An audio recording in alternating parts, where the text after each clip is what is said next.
high-stakes situations and how to handle them in 10 minutes. Rock and roll, let's go. My big idea, what is, what if? As a CEO, what is something you care about, you would like other people to care about? Could be a cause, your company. Could be a book, business presentation.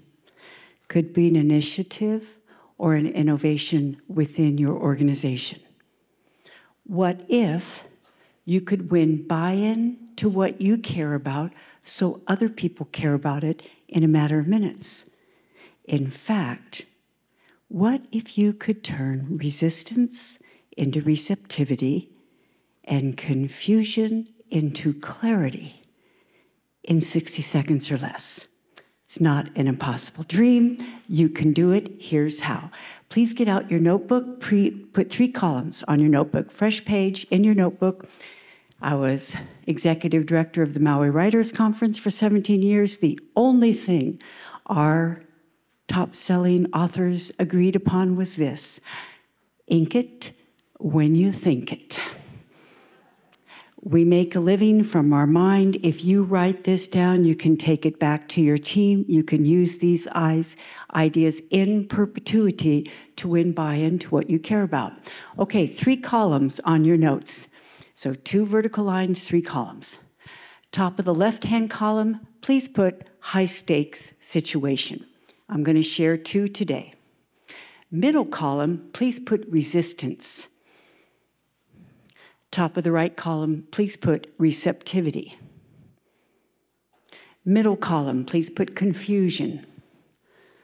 Right-hand column, please put clarity. Middle column, please put infobesity. Wah, wah, wah, wah, wah, wah. And over on the right, please put intrigue.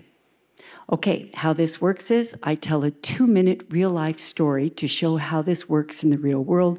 Then we unpack it.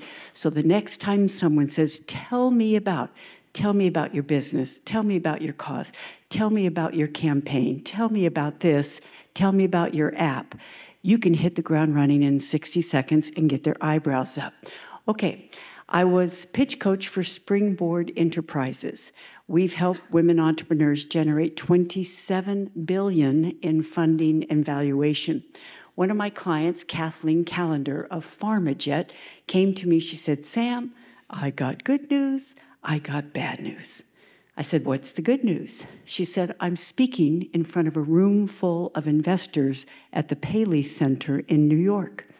I said, that's fantastic news. What's the bad news? She said, I'm going at 2:30 and I only have 10 minutes. She said, Sam, you can't say anything in 10 minutes. How can I talk about my team credentials, my financial projections, our exit, our patent pending? I said, Kathleen, you're going at 2:30 in the afternoon. They will have heard 16 presentations. You don't have 10 minutes. You have 60 seconds. Here's the 60-second opening we came up with that not only won Kathleen millions in funding, she was Business Week's most promising social entrepreneur of that year. 60 seconds. Ready? Did you know there are 1.8 billion vaccinations given every year? Did you know up to 1/3 of them are given with reused needles? Did you know we're spreading and perpetuating the very diseases we're trying to prevent? Imagine if there were a painless, one-use needle for a fraction of the current cost. You don't have to imagine it. We've developed it. Are your eyebrows up? Do you want to know more? That means Kathleen got what she cared about in your mental door. Now, in the middle, put monologue. And put the word tell, because haven't we been taught to start by telling people what we're going to tell them, telling them, and then telling them what we told them? That's a prescription for being a bore, snore, or chore. Over on the right, please put ask. Don't tell people about what you care about. Ask 3 questions. 3 did you know questions that have startling statistics about the problem you're solving, about the issue you're answering, about the need you're meeting, about the demographic you're targeting. Now you're thinking, Sam, where do I find these startling statistics? You Google that stuff. If this... In our workshop tomorrow at 2 o'clock, you could put into your laptop what are startling statistics about, boom, put it in, the industry that you're involved with, the problem that you're solving, the issue. Up would come things even you don't know.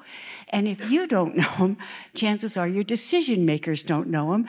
And as Tulane said earlier, the quickest way to get a skeptic's attention is to introduce something they didn't know, because now they're smarter than they would a minute before, plus we turn a monologue into a dialogue all in 20 seconds. So first step, did you know? 3 startling questions.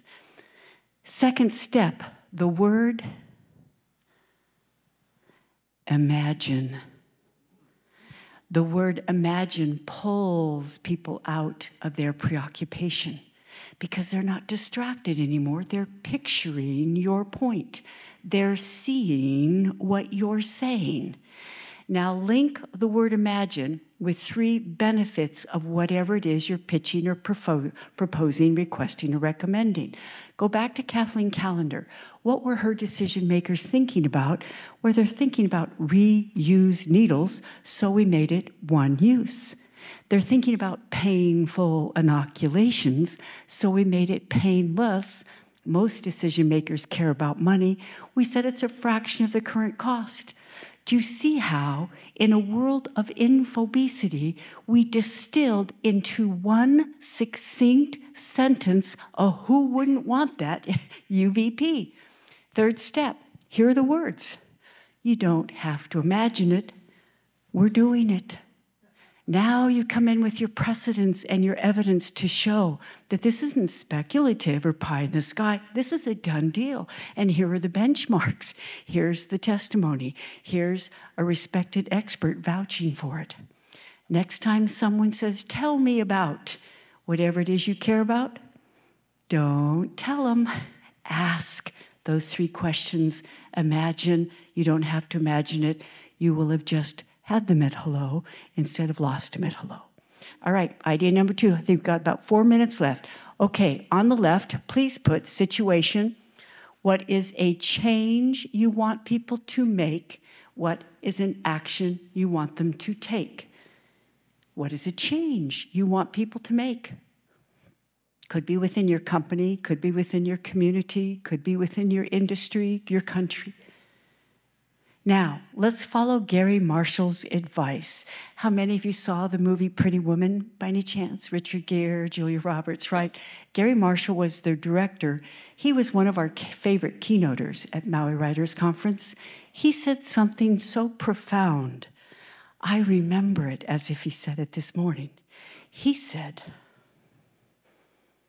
Hollywood directors can predict when their movies will make money based on one thing. Do people walk out of the theater repeating something they heard word for word? Because see, if someone walks out of the theater and someone says, seen any good movies? And they say, make my day, I'll be back, show me the money. They're talking about your movie. They have just become a brand ambassador that is taking you viral. So now in the middle column for this one, please put forgettable. We don't want to be forgettable. We want to be, over on the right, memorable. In the middle column, put OOS, OOM. You know what that is? Out of sight, out of mind. We don't want our initiative, our innovation to be out of sight, in of mind. Over on the right, we want it to stay top of mind. Here's how to do it. I'm going to tell you in about 3 minutes how to do an airtight sound bite. Please write over in the right-hand column, AIR. A is for alliteration. Alliteration makes us instantly eloquent, makes our language lyrical. Bed, toilet, and shower. Dunkin' croissants. Rolls, Jaguar. Best, purchase. Clunky, right? Oh no, make them alliterative. Words that start with the same sound. Bed, Bath & Beyond.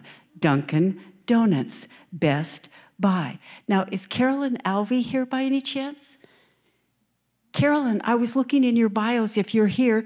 Carolyn, stand up. You helped come up with Amber Alert, didn't you? Boom! Yay for alliteration.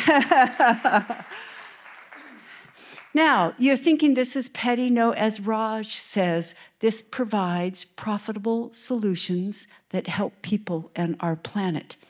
Have you ever had a cup of coffee and burned it because you didn't have one of those cardboard insulating sleeves around it? It's hard to build a business around an unpronounceable name.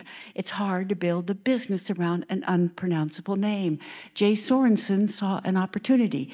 He didn't call those cardboard insulating sleeves. He called them Java jackets. He cornered the market in 2 words.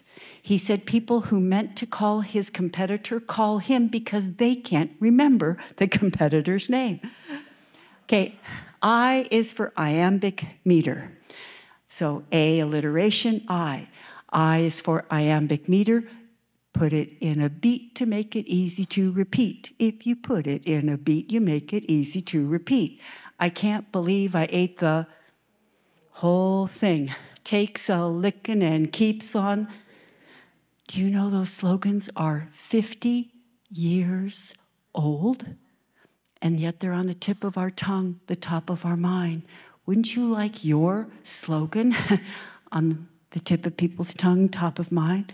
Las Vegas said that what happens in Vegas stays in Vegas has generated more than $1 billion toward the economy of Las Vegas. Now let's come down to R. R is for rhyme. Rhyme is sublime because it's remembered over time. And now if you're thinking, all right, Sam, it's wordplay, it's semantics, it's cute. No, it saves lives. The US government was concerned about injuries and fatalities in accidents, so they mounted a multi-million-dollar public service campaign and they called it Buckle Up for Safety. Oh, nothing happened. Because as Duke Ellington said, it don't mean a thing if it ain't got that swing. They went back to the drawing board. This time they came up with click it or ticket. Now, wait a minute. Compliance went up. Fatalities and injuries went down. They changed behavior. They saved lives. So what is something you care about?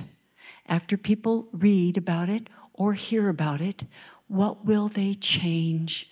What action will they take? What will they repeat to take what you care about viral?